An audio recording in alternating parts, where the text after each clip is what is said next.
My mother tried to fatten me up, poisoned my drinks, robbed me, and brought a fake doctor to gaslight me, all while not realizing that she had met her match, and the apple doesn't fall too far from the tree. No one wants to admit it, but growing up as an only child with a single mom is hard. Up until I was 14, she put me on a diet of the most high-calorie foods she could find. Frozen nuggets, burgers, Pop-Tarts, everything. I ended up spending my 14th birthday as a 160-pound, 5'2" girl. Meanwhile, my mom was 95 pounds and the same height as me, because her diet consisted of the healthiest foods she could find: salads, avocados, shrimp, all organic. But other than that, she was an angel. The type of mom to drive an hour out of town to find the birthday cake I wanted, to hand sew a Halloween costume for my school fair. At least she was, until I got my weight down to 105 pounds. You see, up until this point, I had been covering myself with the baggiest clothes I could find, including in front of my mom. You could barely even tell what I looked like. But when I saw the lower numbers on the scale, my eyes brightened, and I finally got to wear my motivation clothes. Clothes I bought that would only fit me once I lost weight. I practically tripped running down the stairs. I was so excited to share the news with my mom. I always had this image of me telling her, us jumping up and down together and getting a big hug. But as soon as she saw me, her eyes widened with shock. I swear I saw a look of disgust flash over her face. I stood there awkwardly, before quietly announcing that I had lost 45 pounds. That's when my mom, the once most encouraging, kind, supportive woman to ever exist, said,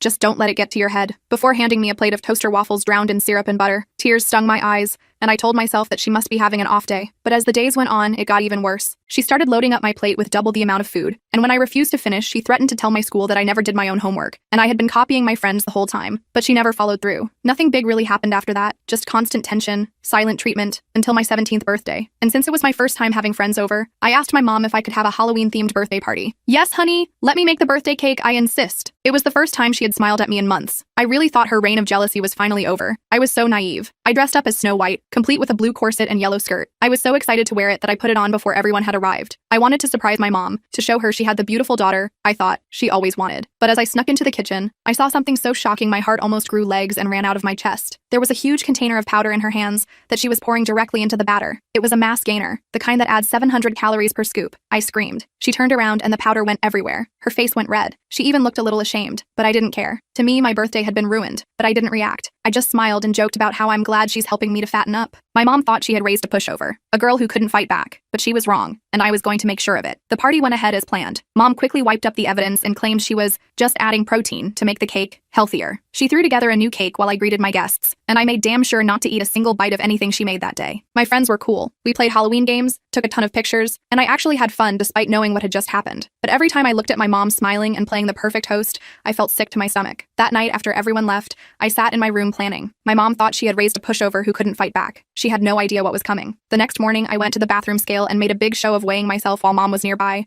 I gasped dramatically and called her in. "Mom, look, I've gained 5 pounds since yesterday." Her eyes lit up with this weird satisfaction that made my skin crawl. "Oh, honey, it's probably just water weight," she said, but I could tell she was pleased. This confirmed everything. She wanted me to be overweight again. I started playing along with her game, but with my own twist. I'd wait until she was watching, then grab handfuls of chips or cookies, telling her how starving I was. Then I'd take the food to my room or bathroom and flush it or throw it away. I'd come back for more, patting my stomach and talking about how good it was. Meanwhile, I started keeping a detailed journal of everything. Every comment she made about my body, every time she tried to force food on me, every special dessert she insisted on making. I took pictures of the ridiculously oversized portions she served me compared to her own plate. I also got sneaky with my workouts. I told Mom I was joining study groups after school, but really I was hitting the school gym. One day while cleaning my room, I found a bunch of old family photo albums. I started looking through them, curious about what Mom looked like when she was my age. That's when I discovered something weird. In all her high school photos, my mom was heavy. Like, heavier than I had ever been. In her senior portrait, she looked nothing like the thin woman who raised me. I dug deeper and found pictures of her with a guy who looked a lot like me. Must have been my dad. In those photos, she was still heavy, and she looked happy. Then the photos stopped for a few years, and when they picked up again, she was suddenly skinny, and alone with baby me. Something clicked. This wasn't just about me. This was about her own issues with weight. I remembered comments she'd make over the years about not wanting me to suffer like she did, but I always thought she meant financially since we struggled sometimes. I decided to try a different approach. The next day at breakfast, I casually mentioned finding the old photos. "Mom, you looked so happy in those pictures with Dad. What happened between you two?" She froze with her coffee cup halfway to her mouth. I thought she might get angry, but instead, she looked sad. "Your father left me when I was pregnant with you. He said he didn't want to be tied down to a fat girl and her baby." That hit me like a truck. I had never heard the real story about my dad before. She always gave vague answers about him not being ready for a family. "Is that why you lost all the weight?" I asked carefully. She looked at me for a long moment, then nodded slowly. I promised myself no one would ever have a reason to leave me again. But why make me eat differently? Why try to keep me heavy? My mom's eyes filled with tears. "I just wanted to protect you. Boys can be so cruel about weight. I thought if you were heavy, they wouldn't notice you, wouldn't hurt you like your father hurt me." I sat there stunned. Her logic was completely twisted, but in some weird way, I could almost see how her trauma had warped her thinking. Almost. "Mom, you can't protect tricked me by making me unhealthy," I said gently, "and now I feel like I can't trust you around my food." She started crying harder. I thought maybe this breakthrough would change things. Maybe now that everything was out in the open, she'd stop the sabotage. I was wrong. The conversation with my mom about my dad should have been a turning point. Like in all those therapy TikToks where people have these big emotional breakthroughs and everything changes. Spoiler alert, that's not what happened. The very next day, I noticed something weird about my orange juice at breakfast. It tasted off. Not spoiled, just different. Sweeter, maybe? I took another sip and realized my mom was watching me intently from across the table. That's when it clicked. "Did you put something in this?" I asked, pushing the glass away. "Just a little honey to sweeten it up. I know you like sweet things," she replied, looking completely innocent. I dumped the rest down the sink when she wasn't looking. Later that day, I searched through our pantry and found a half-empty bottle of corn syrup hidden behind her organic tea collection. Great! Now she was literally spiking my drinks with extra calories. That weekend, she insisted on making my favorite lasagna,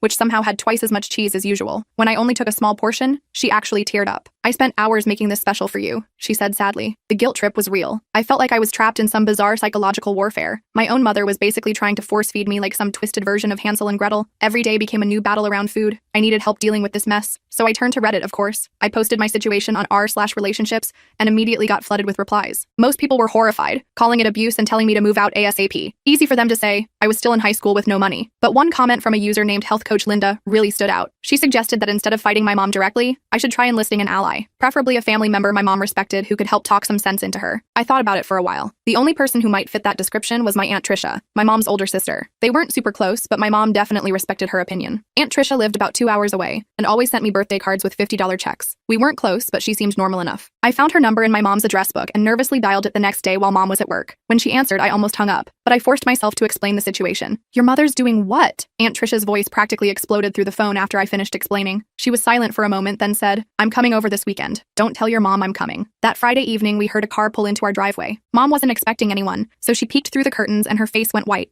"Trisha? What's she doing here?" she muttered. Aunt Trisha barely waited for mom to open the door before barging in. "We need to talk, Diane," she announced, dropping her overnight bag in the hallway. "Family dinner, all 3 of us. Now." I'd never seen my mom so flustered. She kept stammering excuses about not having enough food prepared, but Aunt Trisha just rolled her eyes and started rummaging through our fridge herself. During dinner, Aunt Trisha waited until we were all seated before saying, "So Diane, your daughter tells me you've been trying to fatten her up. Care to explain what the hell that's about?" My mom's fork clattered onto her plate. She shot me a look of pure betrayal that made me want to disappear into the floor. "I don't know what she told you, but I'm just trying to make sure she's eating enough. Teenagers these days are obsessed with being skinny." "Cut the crap," Aunt Trisha said, reaching into her purse. She pulled out old photographs, pictures of my mom as a teenager. "Remember how dad used to comment on your weight? Remember how mom put you on those awful crash diets? You're doing the same thing to your daughter, just in reverse." I sat there in shock as they argued about family history I'd never heard before. Apparently, my grandparents had been pretty terrible about my mom's weight growing up. My grandfather would make comments at dinner, and my grandmother kept putting her on these extreme diets that never worked. "You hated them for it," Aunt Trisha said softly, "and now you're doing something just as harmful to your own daughter." For a moment, I thought we were having another breakthrough. My mom's eyes filled with tears, and she looked genuinely remorseful. But then she stood up suddenly, knocking her chair backward. "This is different. I'm protecting her. By making her unhealthy? By betraying her trust? That's not protection, Diane. That's control." My mom stormed out of the room, slamming her bedroom door so hard the pictures on the wall rattled. Aunt Trisha sighed and turned to me. "Well, that went about as well as expected. She ended up staying the entire weekend. My mom barely left her room except to go to work on Saturday. When she did come out, she wouldn't look at either of us. By Sunday afternoon, Aunt Trisha had to leave. She hugged me tightly at the door. "I'm sorry I couldn't fix this," she whispered, "but I want you to have this." She pressed a prepaid credit card into my hand. "There's $500 on it. Emergency fund, and call me anytime, day or night." I felt a surge of gratitude but also panic as I watched her car pull away. My mom emerged from her bedroom about 10 minutes later. Her eyes were red and puffy from crying, but there was something else there too, a hardness I hadn't seen before. "Trisha always was a drama queen," she said flatly, "always trying to turn people against me." The next few weeks were the most stressful of my life. My mom stopped the obvious food tampering,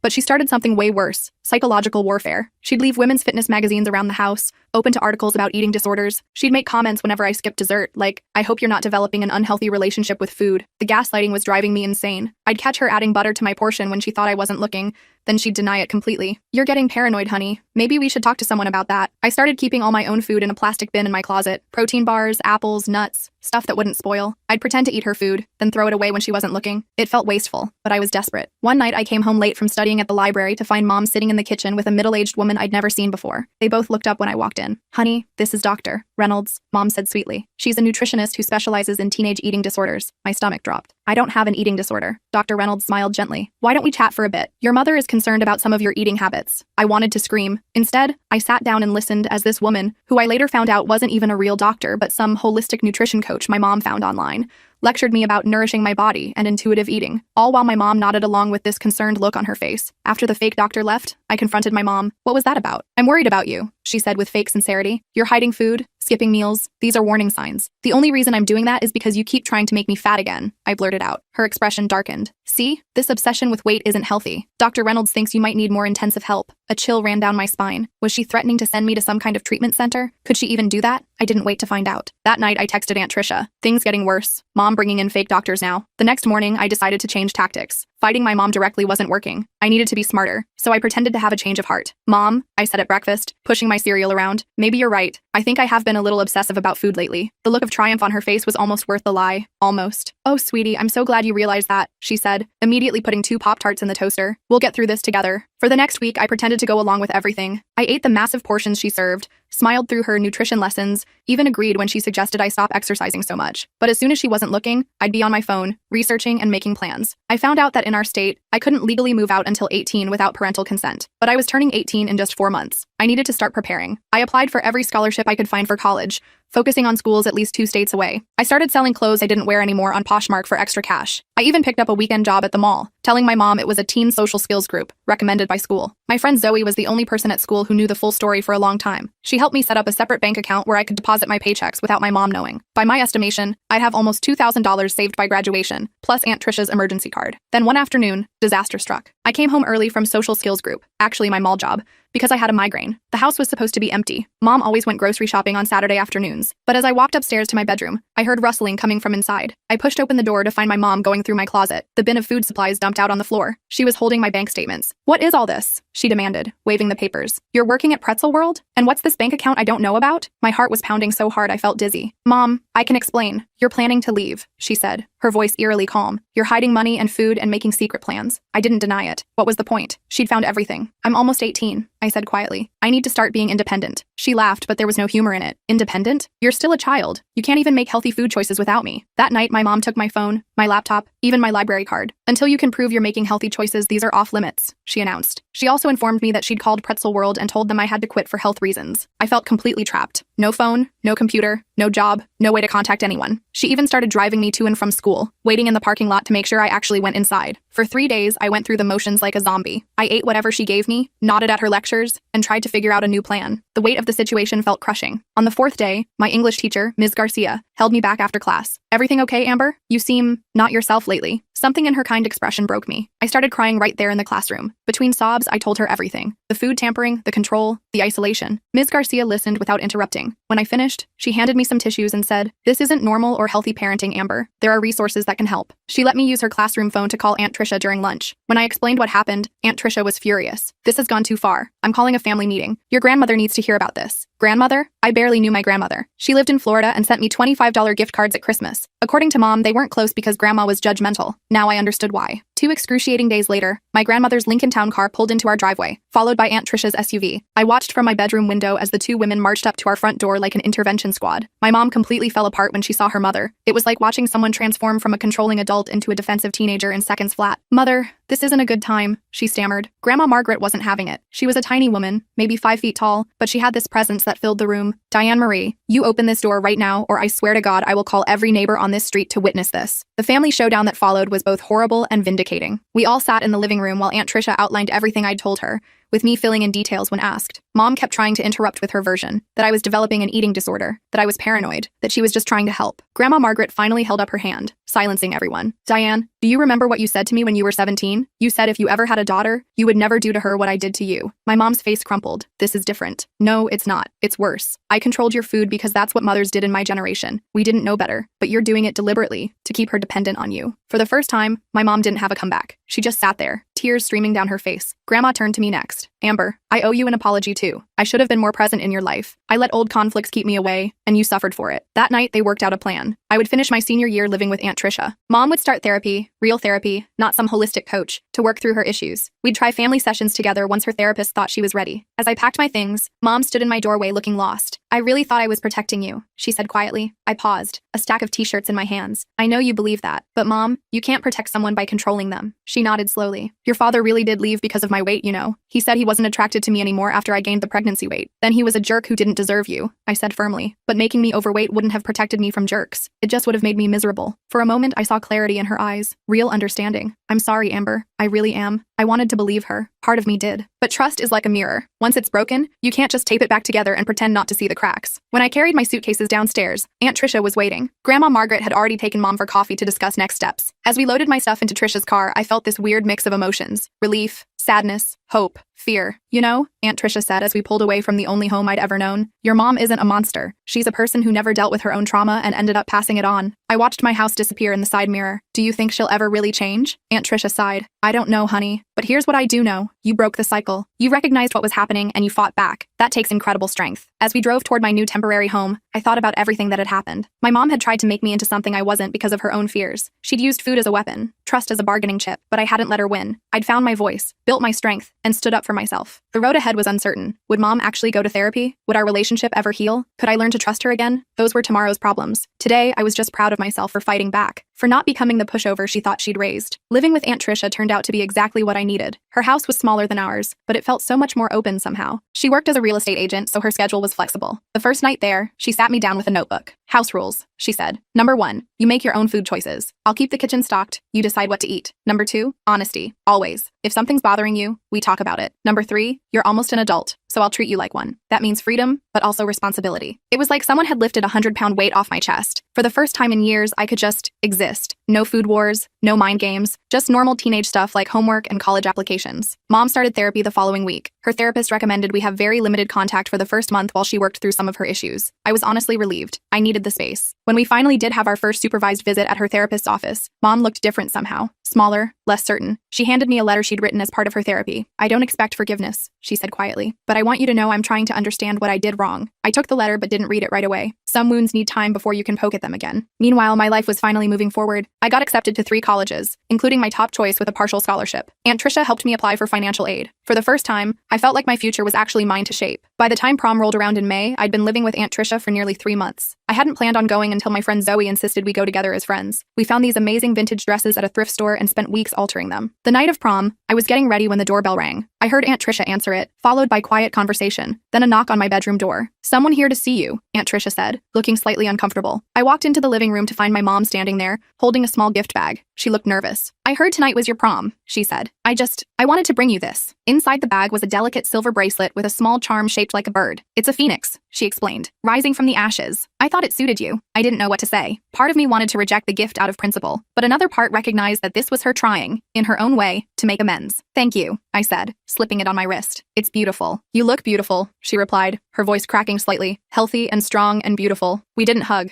We weren't there yet, but as she turned to leave, she paused at the door. I'm proud of you, Amber. Not because of how you look, just because of who you are. As I watched her walk back to her car, I realized something important. My mom had tried to control my body because she couldn't control her pain. But in fighting for my autonomy, I'd gained something she never had, the strength to break generational patterns. I closed the door and went back to finish getting ready for prom, the phoenix charm catching the light as I moved. The battle with my mom wasn't completely over. Real healing would take time, honesty, and probably more therapy than either of us could imagine. But I'd won the most important fight already, the one for myself. Now I just needed to survive high school graduation, choose a college, and figure out how to navigate this strange new relationship with my mom. No pressure, right? Living with Aunt Tricia was amazing in ways I never expected. She worked weird hours as a real estate agent, but always made sure to check in with me. The weirdest part was how normal everything felt. She never commented on what I ate, didn't watch me during meals, and kept her promises about treating me like an adult. You need a ride to school tomorrow? She asked one morning while making coffee. I have an early showing but can drop you off first. Nah, Zoe's mom is picking me up, I said, grabbing an apple from the fruit bowl, something I could do without thinking twice now. Perfect. Oh, and your mom's therapist called. They'd like to schedule another session next week if you're up for it. I hesitated. The last session had been awkward but not terrible. Mom mostly listened while I talked about how her food manipulation had affected me. She cried a lot. Yeah, I guess that's fine, I said, trying to sound casual even though my stomach instantly knotted up. Aunt Tricia must have noticed my expression. You don't have to go if you're not ready. No, it's okay. I think it's helping. I wasn't entirely sure if that was true, but I was trying. The next therapy session was different. Mom seemed calmer, less defensive. The therapist, Dr. Barnes, had us do this exercise where we took turns completing sentences like, I feel hurt when, and I need you to understand that. When it was Mom's turn, she looked directly at me and said, I feel terrified when I think about you leaving for college because I don't know who I am without being your mother. That hit me hard. In all my anger and hurt, I'd never really considered that she might be scared of losing me. Not just controlling me, but genuinely afraid of what would happen when I left. I need you to understand that I can still be your daughter without being under your control, I told her. Dr. Barnes nodded approvingly. That's exactly right, Amber. And Diane, your relationship with Amber doesn't end when she goes to college. It just changes form. After the session, Mom asked if I wanted to grab coffee. I almost said no out of habit, but decided to give it a shot. We sat at a small table by the window at this local cafe, both of us carefully sipping our drinks like they might explode. I've been doing a lot of work in therapy, she said finally, about your father and my parents and everything. I nodded, not sure what to say. I found some old pictures I thought you might want to see. She pulled out an envelope and slid it across the table. Inside were photos I'd never seen before. My dad holding me as a baby, both of us laughing at the camera. Him pushing me on a tiny swing set, Mom and Dad together, his arm around her shoulder, both smiling. You told me he left when you were pregnant, I said, confused. Mom stared into her coffee. He did leave then, but he came back when you were about 6 months old. Stayed for almost a year before leaving for good. Why didn't you ever tell me? I was ashamed. I thought if you knew he'd chosen to leave after knowing you, it would hurt worse than thinking he left before. She wiped a tear. Plus, I was still so angry at him. I didn't want to share any good memories. I studied the photos again. There was definitely a resemblance around the eyes and chin. For years, I'd wondered what he looked like if I took after him. Is he still alive? I asked. As far as I know. Last I heard he was in California, remarried with stepkids. I slid the photos back into the envelope, not sure how to process this new information. Part of me wanted to be angry that she'd hidden this from me, but honestly, I was just tired of being angry. Thanks for showing me these, I said. I have more at home if you ever want to see them, and I'd understand if someday you wanted to try to contact him. That surprised me. The old mom would never have suggested that. The weeks leading up to graduation flew by. I got confirmation of my financial aid package for college.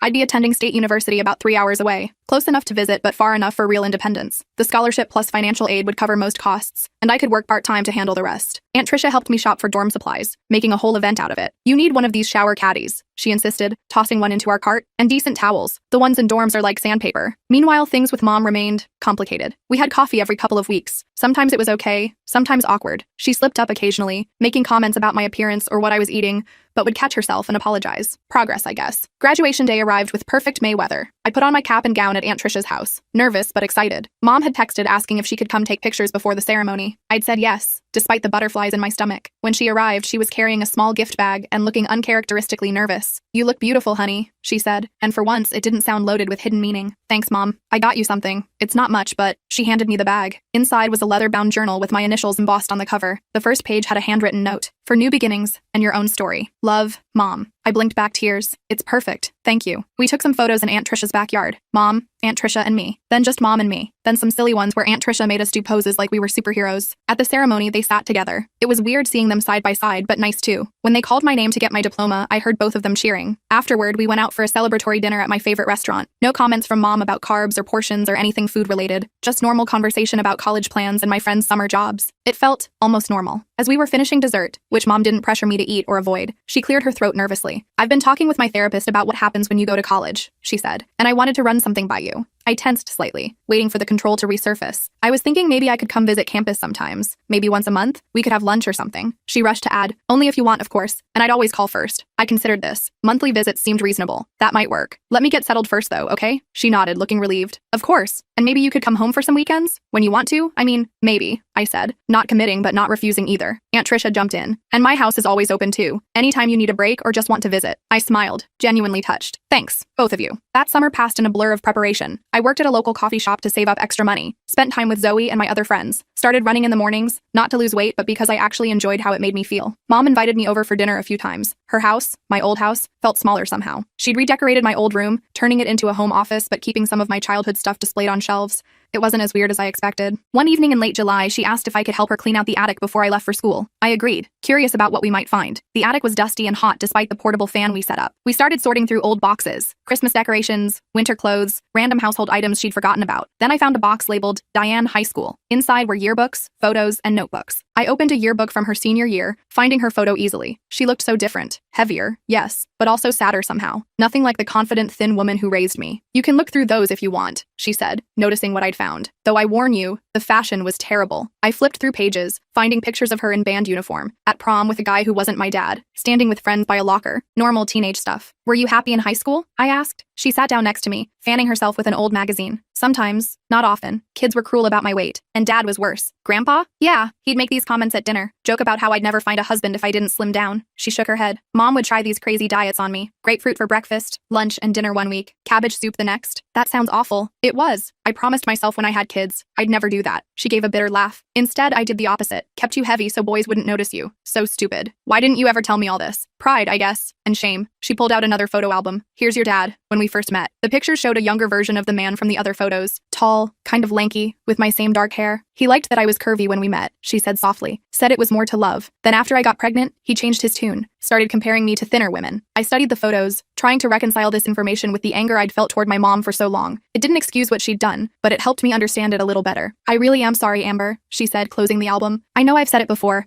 but I need you to know I mean it. I messed up. I let my issues affect you in terrible ways. For the first time in months, I reached out and took her hand. I know, Mom. College move-in day arrived faster than I expected. Aunt Tricia insisted on driving me, with Mom following in her car. They helped carry boxes and bags to my tiny dorm room, arranged my bedding, hung curtains, and unpacked my mini fridge. Text me when you get settled, Aunt Tricia said, hugging me tightly before heading out to give me and Mom a moment alone. Mom stood awkwardly by the door, looking around the small room. It's nice, cozy. It's smaller than my closet at home, I joked. But it's yours. She smiled, a genuine smile that reached her eyes. I'm so proud of you, Amber. Not just for college, but for everything. For standing up for yourself. For being stronger than I was. I swallowed hard. Thanks, Mom. I know things aren't perfect between us. They might never be. She reached into her purse and pulled out a small envelope. But I want you to know I'm working on it. Here's the name and number of my therapist. And I found a counseling center here on campus in case you ever want to talk to someone. I took the envelope, touched by the gesture. I appreciate that. One more thing. She handed me a credit card. Emergency only. And yes, I promise not to check the statements or track your purchases. Your business is your business. We hugged goodbye. A real hug without tension or hidden meanings. As I watched her walk away down the dorm hallway, I felt something I hadn't expected. Hope. Not just for my future, but maybe for our relationship too. That night, my new roommate Madison and I went to a freshman mixer in the dorm lounge. People were grouped awkwardly around the snack table, everyone trying too hard to seem cool while secretly terrified of this new chapter. I grabbed a plate and put some chips and veggies on it without a second thought. No voice in my head calculating calories or worrying what someone would think. Just normal hunger and normal food. So where are you from? Madison asked as we found seats. About 3 hours north, I said. Small town, nothing exciting. Got any family drama? She joked. My parents are on their third marriages each. Holiday scheduling is a nightmare. I laughed, thinking about how to answer. My mom and I had some issues, but we're working on it, I said finally. It's complicated. Isn't family always? She clinked her soda can against mine. Here's to fresh starts. To fresh starts, I agreed. Later that night, I opened my new journal and began to write. Not about my mom or the past, but about my first day of college. My hopes for the semester. The cute guy from the third floor who'd helped me find the vending machines. The past would always be there. My relationship with my mom would take years to fully heal, if it ever did. But sitting in that dorm room, writing in a journal she had given me, I realized something important. My story wasn't just about what had happened to me. It was about what happened next. And for the first time in my life, I was the one holding the pen.